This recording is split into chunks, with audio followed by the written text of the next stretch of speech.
Welcome to AV Team channel. My name is Vilas. Thank you for joining me on my solo bike ride from Chennai to Kanyakumari. In this part number 4, we are going to ride from Chidambaram to Adirampattinam. This detour was not planned. In fact, this whole Chennai to Kanyakumari cycle tour itself was unplanned. But I had decided to wander around, explore, and enjoy my journey. I just could not resist visiting Tanjar, that was once ruled by Venkoji Maharaj, younger brother of the great Shivaji Maharaj. Tanjar Maratha kingdom was ruled by the Bhosle dynasty between 17th and 19th century.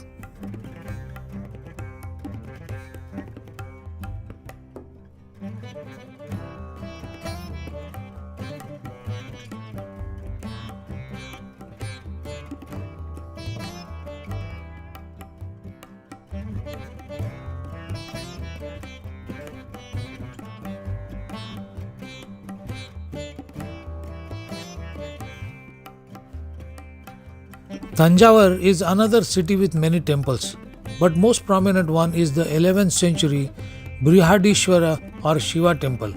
It's known locally as Thanjai Periya Kovil, meaning a big temple. This was built by Chola Emperor Raja Raja between 1003 and 1010.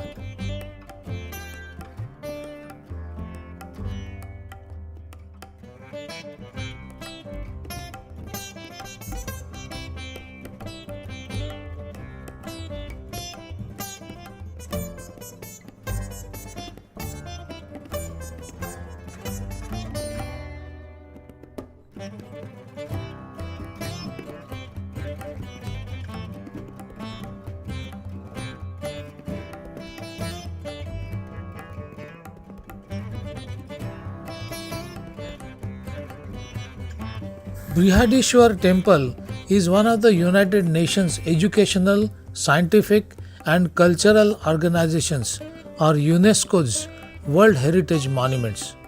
To be included on the World Heritage list, sites must be of outstanding universal value and meet at least one of the 10 selection criteria, and if you visit this temple, you will be convinced that it more than satisfies majority of these 10 criteria.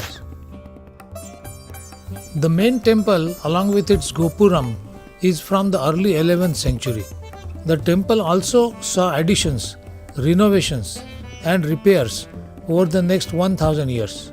The raids and wars, particularly between Muslim sultans who controlled Madurai and Hindu kings who controlled Tanjore, caused damage.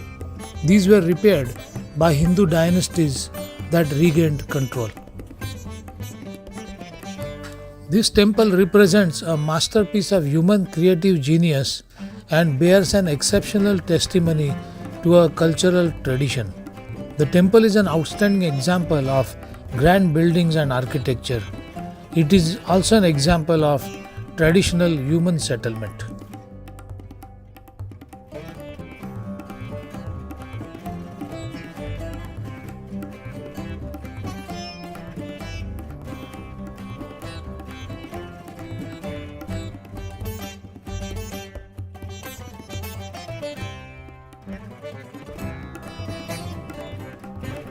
This temple is one of the biggest tourist attractions in Tanjore.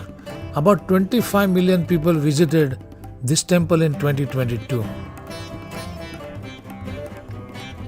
Honestly speaking, I was not even aware that Tanjore had such beautiful World Heritage Monument in the form of this temple.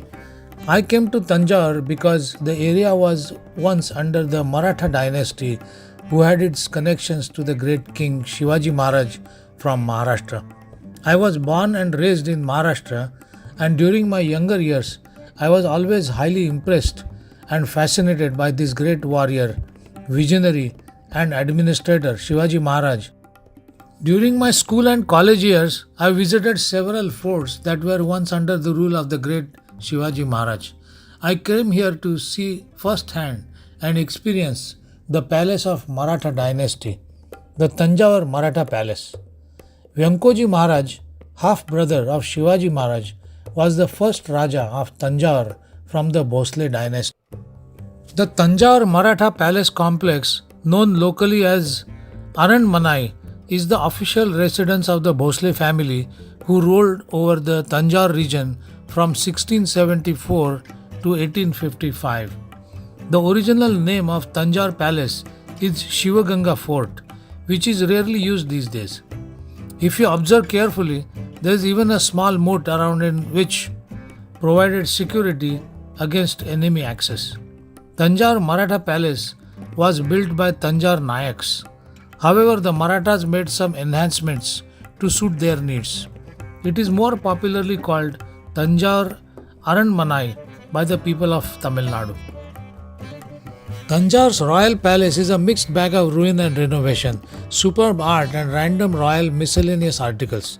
Saraswati Mahal Library is one of the oldest libraries in Asia.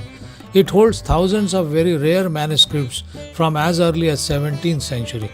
On the ground floor of the palace, one can see plenty of stone sculptures ranging from 8th century AD to 18th century AD. Paintings in Darbar Hall depict the scenes from epic Ramayana, and stucco figures of gods and goddesses are well projected on the walls and ceilings. There are two underground passages in the palace. Only one of them is partially accessible by tourists. Another secret tunnel, which is a mile long, connects the Brihadishwar temple and the palace, and it was designed as a gateway route by kings during the war times.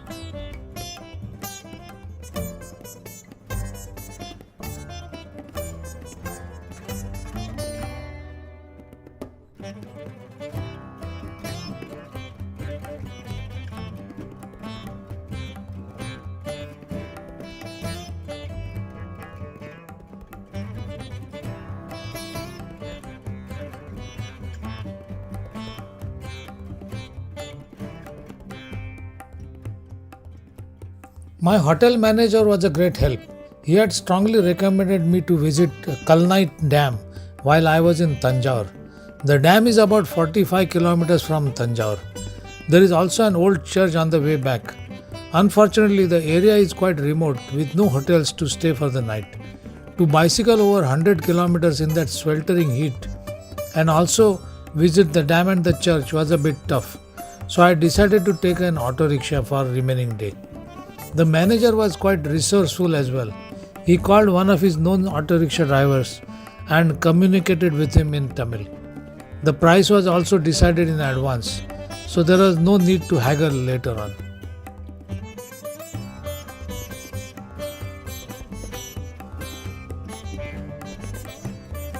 Kallanai is also known as Grand Anicut, is an ancient dam built by Karikala of Chola dynasty in 150 CE or Common Era. For people who do not know, CE and AD is the same thing. Example, 2023 CE or Common Era is the same as 2023 AD. It is one of the oldest irrigation dams in the world, built around 2000 years ago, and is an engineering marvel.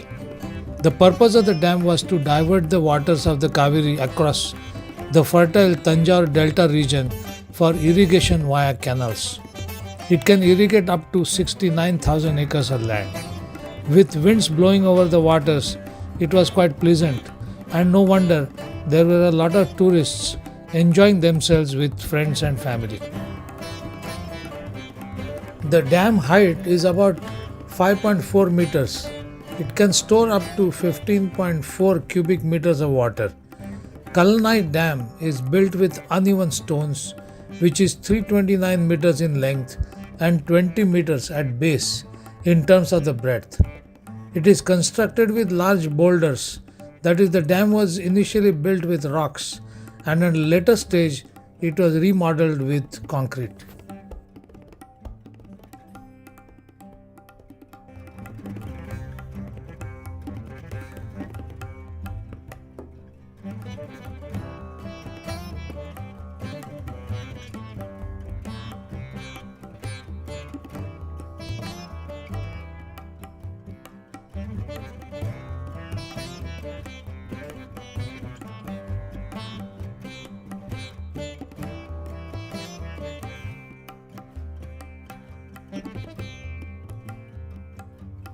Tanjavur is very famous as the rice bowl of Tamil Nadu.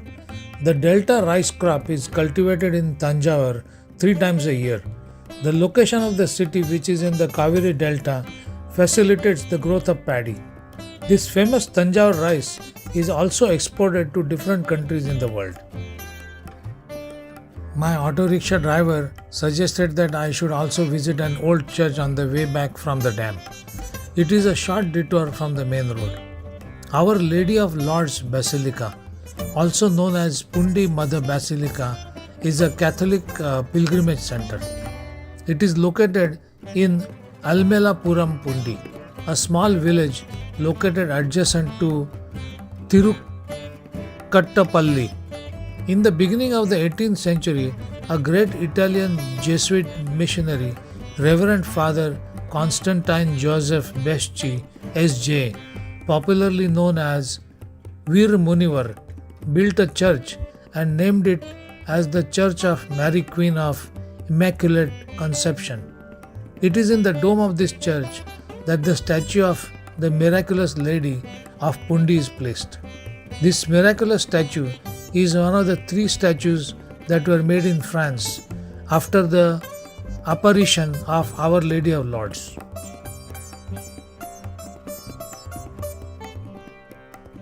After staying 2 nights in Tanjore and having seen some very beautiful historical sites, temples, a palace, a dam, and a church, it was time to head further south and be back on the ECR or the East Coast Road. The distance from Tanjar to Adirampattinam is just over 60 kilometers, and I was taking it easy. I started a bit late from the hotel that day.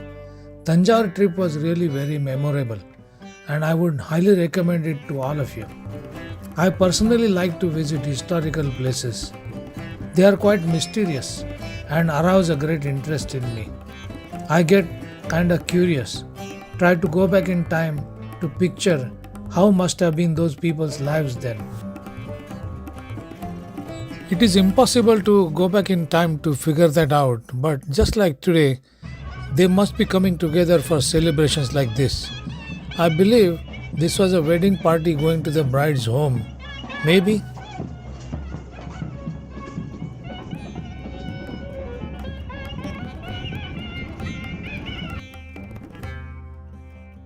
I passed through small towns that were busy with people coming from nearby smaller villages to sell their produce or buy different items required for their homes or fields or for their cattle. On these street markets, one can always find fresh fruits depending on the season. A stop for a very refreshing tender coconut is always worth its while. I was in no particular rush that day, so took several such stops.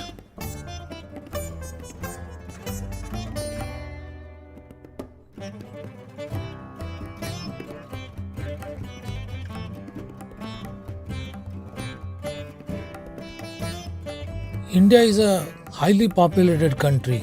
The traffic is insane. Riding a bicycle on the streets is challenging. One cannot ride at high speeds and cover a lot of distance in one day because there are no dedicated bike lanes. You have to share road with so many different modes of transports and pedestrians. It was also hot and humid, but Tamil Nadu generally has good quality roads and some of them have broad shoulders with solid white lines where it was safer to ride.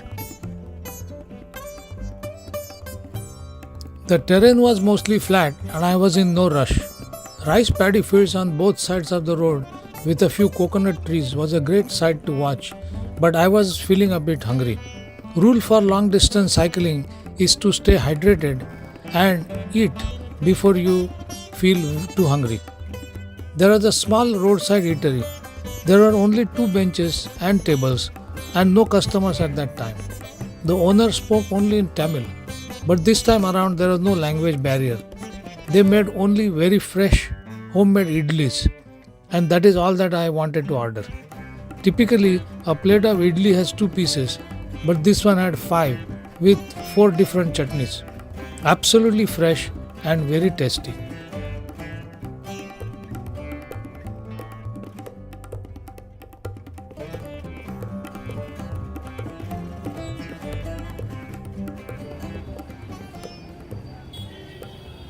I do not book hotels in advance, and in very small towns like Adirampattinam, it can get really difficult to find one.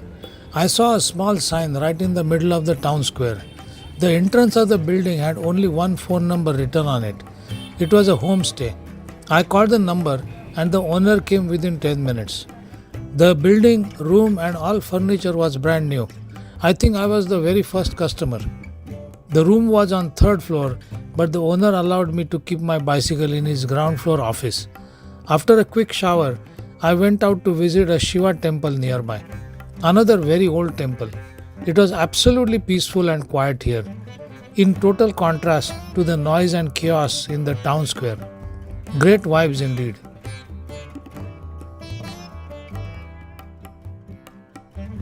Thank you for watching this video. We look forward to your comments. If you are not subscribed to the channel yet, please do.